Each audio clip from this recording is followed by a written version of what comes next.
പോരെ? കേരളത്തിലെ പല സ്ഥലങ്ങളിലും ഈ പാകിസ്ഥാന്റെ പേരുകൾ ഇപ്പോഴുണ്ട്. പാകിസ്ഥാൻ മുക്ക് അല്ലെങ്കിൽ ജിന്ന മുക്ക്. അപ്പൊ ഈ പഹൽഗാമിന്റെ അടിസ്ഥാനത്തിൽ ഈ സ്ഥലപ്പേരുകൾ മാറ്റണമെന്നൊരു ആവശ്യം കേരളത്തിൽ ഉയരുന്നുണ്ട്. CPM ജനങ്ങൾ എന്ത് നോക്കുമ്പോ അതിനകത്തൊരു വർഗീയത ഉണ്ടാവും. ഇത് വർഗീയതയല്ല. എന്തിനാ ഇത്? പിന്നെ മലയാളം ഒരു ശത്രു രാഷ്ട്രത്തിന്റെ ശത്രുരാഷ്ട്രം എന്ന് പറഞ്ഞാൽ ആ ശത്രുരാഷ്ട്രത്തിന്റെ പേരാ ശത്രുരാഷ്ട്രത്തിന്റെ ഏറ്റവും പ്രധാനപ്പെട്ട അടയാളം.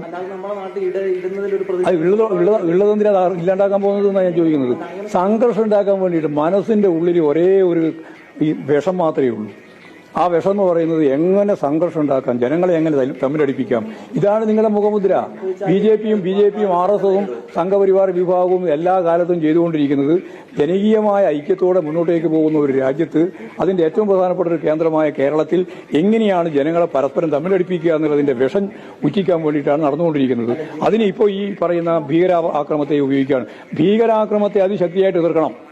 എന്നാൽ അതിന്റെ പേരിൽ ജനങ്ങളെ തമ്മിലടിപ്പിക്കാൻ വേണ്ടിയുള്ള വർഗീയ ഭീകരവാദ നിലപാട് നിങ്ങൾ സ്വീകരിക്കാൻ പാടില്ല, ജനം ഉൾപ്പെടെ.